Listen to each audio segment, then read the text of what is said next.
सतनाम सतनाम शाही बंदगी सभी भक्त आत्माओं को, सभी साधु संत समाज को। आज का सवाल है, भक्त कौन है?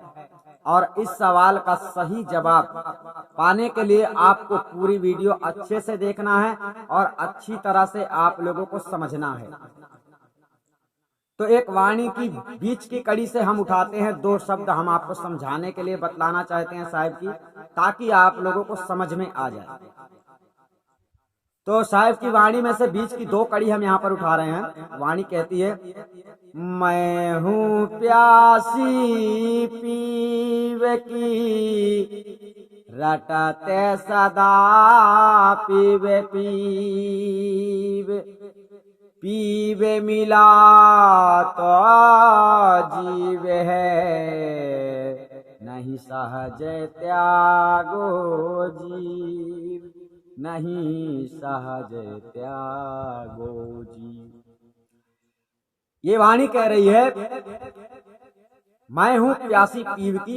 ये शब्द किसका है और कौन कह रहा है? ये इस शरीर के अंतर्गत बैठी हुई चेतन आत्मा, जो अज्ञान अवस्था में बैठी हुई है, भूली हुई है परमात्मा स्वरूप को, अपने आप को भूली हुई है, यानी परमात्मा सत्ता का परमात्मा। जैसे कबीर साहब ने कहीं कहीं पर स्त्री पुरुष के संबंध में वाणी बना दिया है, जैसे कि आत्मा को स्त्री कह दिया है, परमात्मा को पुरुष बताया है। तो यहाँ पर यही समझना है कि आत्मा जो होती है, ये स्त्री का रूप इसलिए साहब ने बताया आप लोगों को समझाने के लिए।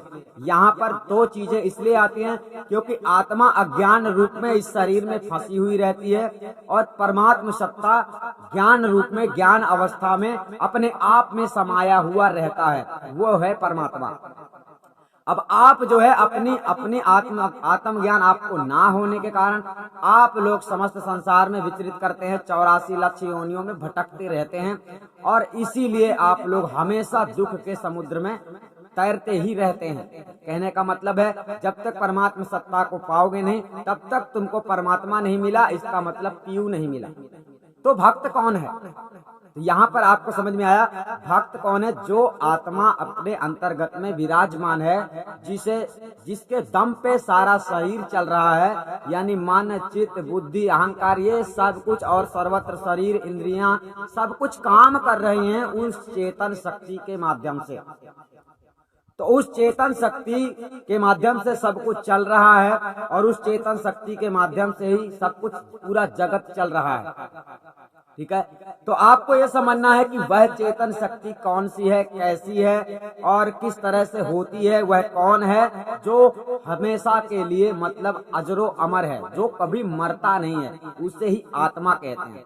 आत्मा इसी प्रकार कभी नहीं मरती है, परंतु आत्मा जो है बार बार 84 लाख योनियों में भटक जाती है। कारण ये है कि अपने स्वरूप का ज्ञान नहीं पाती है, परमात्मा के स्वरूप का ज्ञान नहीं पाती, परमात्मा के दर्शन नहीं कर पाती है, तभी चल के उसे 84 लाख योनियों में भेज दिया जाता है।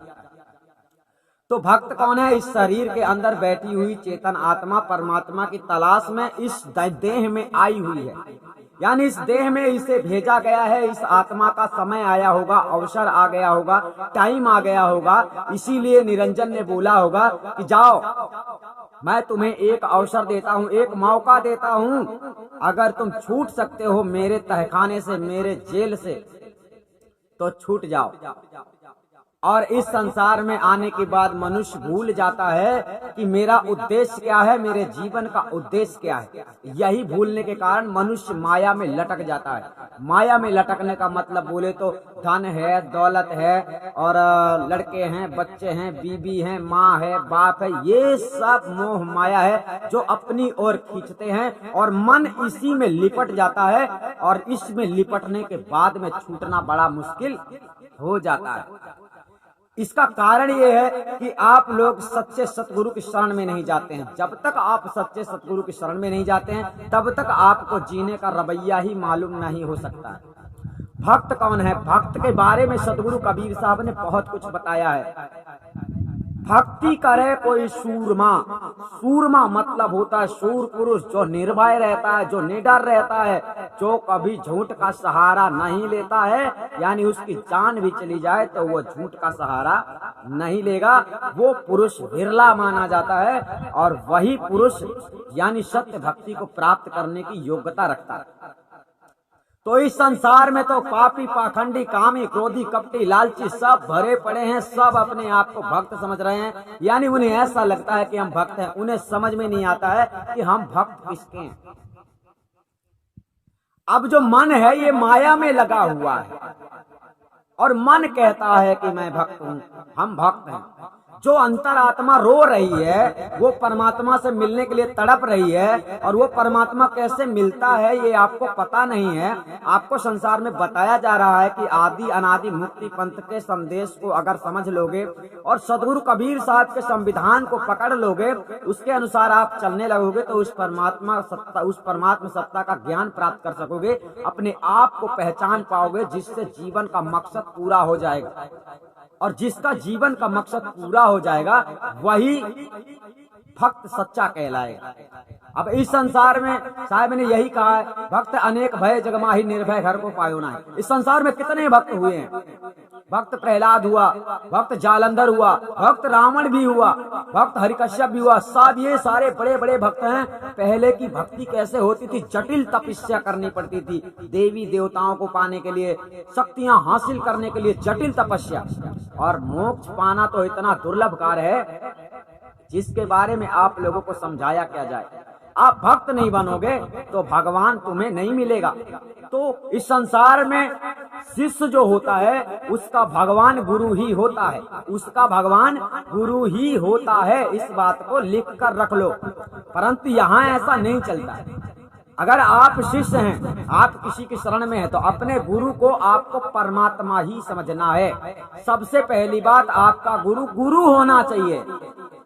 ऐसा नहीं होना चाहिए जिसके पास ज्ञान ना हो, जिसने तुम्हें आत्मज्ञान नहीं कराया हो, अंतर मंत्र जपने के लिए दे दिया हो, ध्यान विधि बतला दी हो और तुम्हें संतोष करा दिया हो, यानी कि परमात्मा सत्ता के ज्ञान में नहीं चला रहा है, परमात्मा सत्ता का संविधान कुछ और कह रहा है और आपको कुछ और आपका गुरु बता रहा है। यानी अगर वो झूठा गुरु है तो आप लोगों को वो लिपेट देगा। कहने का मतलब है इस संसार में निरंजन के यमदूत भी बहुत हैं जो अपनी भक्ति का प्रसार करते हैं। यानी कबीर पंथ में आकर कबीर पंथ का नाम लेकर कबीर साहब के खिलाफ ज्ञान देते हैं, जिनके पीछे दुनिया दौड़ती है। यानी ये लोग नहीं समझते हैं कि गुरु क्या होता है, क्योंकि ये गुरु हैं ही नहीं तो ये समझेंगे कैसे कि गुरु कौन होता है। तो जो शिष्य होता है ना उसका भगवान गुरु ही होता है, और जो आत्मा होती है उसका भगवान सत्य पुरुष परमात्मा ही होता है। परंतु कब तक, जब तक आत्मा शरीर में है तब तक शरीर में आत्मा शरीर में रहकर तो यह भक्त नाम जो पड़ता है यह शरीर का नाम पड़ जाता है। आत्मा जो है ना उसका कोई भगवान है और ना ही वो किसी का भक्त है। समझ रहे हो बात को। आत्मा इस शरीर में है इसलिए उसका भगवान परमात्मा है। यानी परमात्मा उसे मिल जाए तो वह इस संसार से छूट जाएगा, बच जाएगा, भवसागर से निकल जाएगा, छूट जाएगा। इसलिए परमात्मा सत्ता उसके लिए भगवान है। और इस शरीर के लिए गुरु इसलिए भगवान है क्योंकि गुरु की शरण में जाने से ही समस्त रास्ते मिलेंगे, समस्त जानकारी प्राप्त होगी कि बेटा ऐसा करना पड़ेगा और ऐसा नहीं करना पड़ेगा, तब चल के तुम्हारा मकसद पूरा होगा। यानी जीवन का मकसद ना समझने वाले आधे अधूरे पाखंडी गुरुओं के शरण में जाने वाले जितने भक्त समाज है ये सभी धोखा खाएंगे। आप सभी, अगर आपका गुरु सच्चा नहीं है, आपको आत्मज्ञान नहीं कराया है और करा भी नहीं सकता है, अगर ध्यान मंत्र किसी प्रकार की इस प्रकार की विधि बताता है जिससे आपको कहता है कि परमात्मा मिलेगा, या तो कहता है कि आपका अगले जन्म यानी मरने के बाद भी आपको मोक्ष मिलेगा, ऐसी बातें बतलाने वाला जितने संसार में पाखंडी गुरुआ लोग हैं उनसे आप लोग बचकर ही रहें। कहने का तात्पर्य भक्त कौन होता है, तो भक्त अपने अंतर्गत में अपने अंदर जो आत्मा होती है, चैतन्य आत्मा होती है, जो अज्ञानी है, अज्ञानी चैतन्य आत्मा भक्त का रूप लेती है और ज्ञानी चेतन आत्मा भगवान का रूप लेती है। तो ज्ञानी चेतन आत्मा वो कहलाती है जो ज्ञान से जाग जाता है, जिसे सदगुरु जगा देता है, जिसे जो गुरु की शरण में रहता है गुरु उसे जगा देता है। तो जो जाग जाता है वही तुम्हें भी जगा सकता है। अब आप लोग ऐसे लोगों की शरण में जाते हैं जो खुद ही सदियों से सो रहे हैं और तुम्हें भी ये सुला रहे हैं। यानी आपको ऐसा लग रहा है कि हमको जगा रहे हैं, लेकिन ये तुमको सुला देंगे। सुला देंगे मतलब आप यूं समझो कि आपका मर्डर कर देंगे, आप लोगों को 84 के रास्ते में ले जाएंगे और आपको पता भी नहीं चलेगा, आप मोहित होकर चले जाओगे। तो भक्त इस संसार में भक्त बनना बड़ा दुर्लभ है। आदि अनादि मुक्ति पंथ के जो कड़े संविधान दिए गए हैं, वो कड़े संविधान आप लोगों को भक्त बनाने के लिए लगाया गया है, ना कि किसी प्रकार की लूटपाट के लिए। क्योंकि आज तक आप लोगों ने भक्ति के संविधान को समझा नहीं है। आप मनमानी करना चाहते हैं और गुरु की शरण में जाने के बाद में मनमानी नहीं करना चाहिए। अगर आप गुरु की शरण में जाकर मनमानी करते हो तो फिर आपको गुरु की शरण में नहीं जाना चाहिए। आप इस संसार में किसी भी गुरु के पास में जाते हैं, अगर गुरु कुछ और करता है, आप कुछ और करते हैं, गुरु का आदेश कुछ और है, आप कुछ और करते हैं, तो आप गुरुद्रोही माने जाते हैं। तो आदि अनादि मुक्ति पंथ में आप लोगों को उतनी ही छूट मिलती है जिस तरह से आप लोगों को जीवन जीने में समस्या ना हो, परंतु इतनी मनमानी करने को नहीं मिलता है कि आप जो जी चाहो वो करो।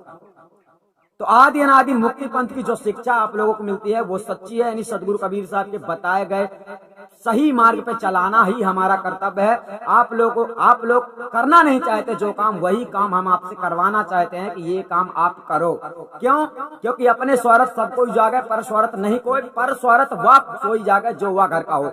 आप लोगों ने परमार्थ का रास्ता नहीं पकड़ा, परमार्थ की सेवा नहीं की, परमार्थ के लिए तुम कुछ कर नहीं रहे हो, कुछ कर भी नहीं सकते हो, तो तुम भक्त भी नहीं बन सकते। क्योंकि जो उस घर का है ना, जो वहां जाने का अधिकारी है, वो परमार्थ के रास्ते में उतरता है। जब वो व्यक्ति परमार्थ के रास्ते में उतर जाता है तब वो भक्त बन जाता है, और भक्त जब बन जाता है तब उसे भगवान निश्चित करके मिलता है। इसका मतलब है कि जो सच्चा भक्त बन जाएगा, जो सच्चा शिष्य बन जाएगा, उसको सच्चा सेवक, सच्चा गुरु इस संसार में मिलेगा। और सच्चा गुरु तो आपको आदि अनादि मुक्ति पंथ के सिवा इस संसार में कहीं भी मिलने वाला नहीं है। इसका कारण ये है कि सब लोग अपने अपने मन की भक्ति आप लोगों से करवाते हैं, यानी मनमानी भक्ति करवाते हैं। सदगुरु के कड़े संविधान आप लोगों को नहीं बताए जाते हैं, और इस प्रकार से आप लोगों का जीवन नष्ट हो जाएगा। यानी कि आप लोग धोखे में ही रहेंगे और माया में ही फंसे रहेंगे। माया का मतलब इस आदि अनादि मुक्ति पंथ में जुड़ने के बहुत सारे कारण हैं, जिससे बहुत सारे लोग तो पैसों के कारण नहीं जुड़ पाते हैं, जिनको ऐसा लगता है कि वाह इतना पैसा लगता है।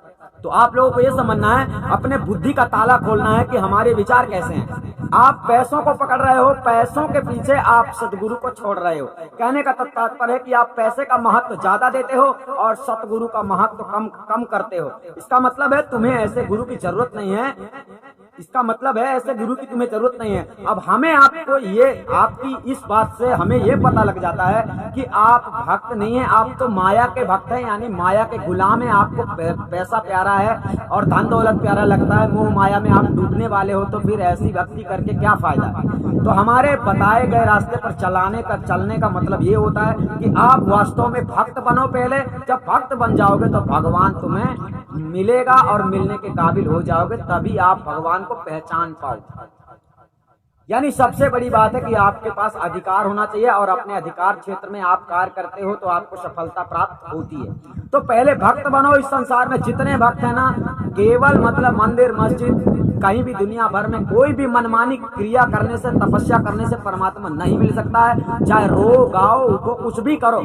यानी साहब ने सीधे कहा है, कोटिन योग आराधे प्राणी बिन सतगुरु जीव की हानि। जब तक सच्चा सतगुरु नहीं मिलता है तब तक इस जीव का कल्याण हो ही नहीं सकता है, और सतगुरु जब तक नहीं मिलता तब तक आपको आत्मज्ञान नहीं होता है। इसलिए आदि अनादि मुक्ति पंथ के इतने टाइट संविधान है, और आप लोगों को इतना टाइट किया जा रहा है ताकि आप लोग समझ सकें, हकीकत को समझ सकें कि भक्त वास्तव में होता कैसे है। भक्ति के लिए हमें क्या क्या करना पड़ता है। भक्ति इतना सहज नहीं है। नीर चीर का करे निवेरा, कहाँ कबीर सोई जन मेरा। आप नीर चीर का निवेरा नहीं करते हैं, कौन सही बतला रहा है, कौन गलत बतला रहा है। मतलब आप संसार में एक दूसरे की गिरावट देखते हैं, एक दूसरे के गिराने के चक्कर में रहते हैं। इस संसार में बहुत सारे ऐसे लोग हैं जो हमारे खिलाफ भी बोलते हैं, लेकिन हम उनके खिलाफ, उनकी तरफ से उनके खिलाफ हम नहीं बोलते हैं। ऐसा कारण क्या है? क्योंकि हम जो बोलते हैं वो सत्य है, और हमें झूठ बोलने से कोई मतलब नहीं है। तो हम जो करते हैं, हम जो कहते हैं, हम जिस संविधान में चलाते हैं वो सब कुछ आप लोगों को बताया जाता है। ऐसा नहीं है कि आप लोगों को बताया ही ना गया हो और हम ऐसा कुछ करते हैं। तो हमारे हर जो संविधान हम आप लोगों को बतलाते हैं, जिस प्रकार से हम चलाना चाहते हैं आप लोगों को, जब आप चल पड़ोगे तभी आप हमसे वो चीज प्राप्त कर सकोगे जिस चीज की आप लोग आशा रखते हो। तो आपको समझना चाहिए कि भक्त कौन होता है। भक्त आप हो या नहीं, आप पहले अपने अंदर देख लो, आप लोगों का झुकाव किधर है। आपका झुकाव अगर परमात्मा की ओर है, यानी अगर आपका झुकाव परमात्मा की ओर है, आप परमात्मा के भक्त सच्चे हो, तुम्हें ऐसा लगता है कि नहीं मुझे परमात्मा से मिलना अति आवश्यक है और इस जीवन में मुझे परमात्मा से मिलना चाहिए, परमात्मा स्वरूप का ज्ञान मुझे होना चाहिए, आत्मा का ज्ञान होना चाहिए, और अगर आप इतना काम करना जरूरी समझते हो तो जरूर है कि आप लोग आदि अनादि मुक्ति पंथ में जुड़ जाओगे।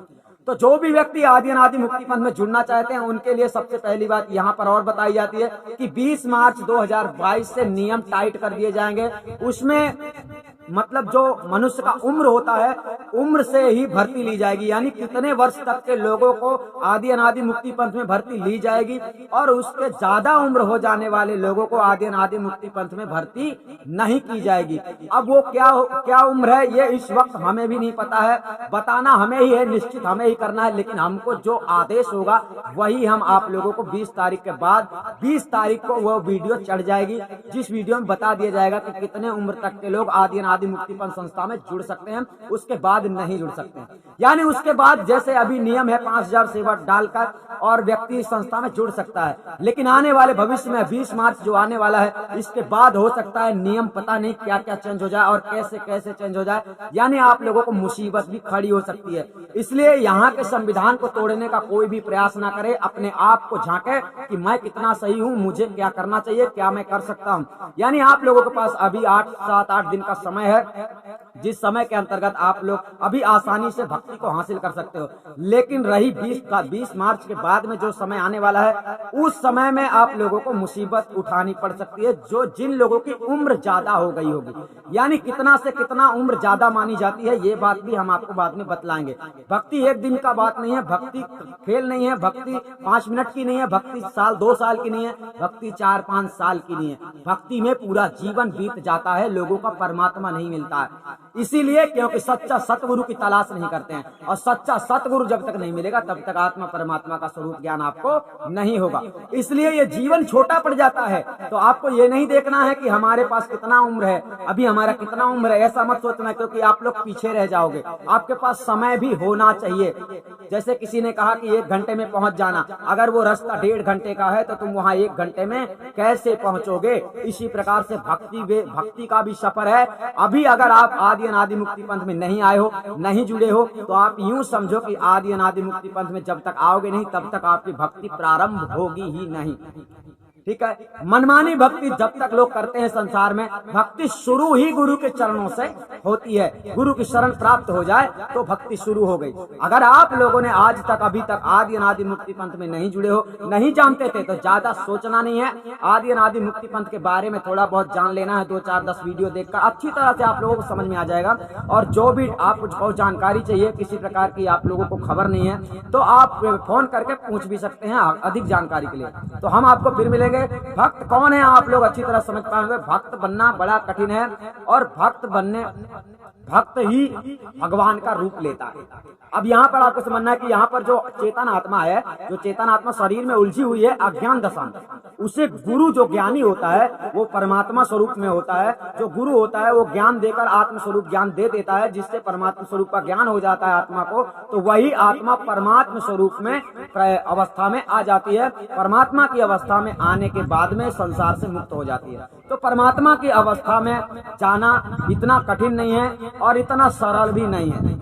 कठिन उसके लिए है जो व्यक्ति मोह माया में फंसे हुए हैं ज्यादा से ज्यादा, और जो व्यक्ति गुरु की शरण में पड़ा हुआ है, गुरु के बताए मार्ग पे चल रहा है, उसके लिए जरा भी कठिन नहीं है, क्योंकि गुरु उसे सब कुछ बतलाने वाला है। जो चीज उसे शंका है, जो चीज वो नहीं जानता है, वो सब कुछ जानकारी देने वाला उसको गुरु होता है। तो हम आपको बतला चुके हैं भक्त कौन होता है, आप समझ गए होंगे। सतनाम साहिबंदी, हम आपको फिर मिलेंगे। भक्त कौन है इस संसार में, बहुत सारे लोग हैं संसार में। इस वीडियो को आगे बढ़ाओ ताकि ताकि हर आदमी देखकर समझ सके हकीकत क्या है। और अधिक जानकारी के लिए आप लोग हमको संपर्क कर सकते हो। सतनाम साहिब बंदगी, हम आपको फिर मिलेंगे।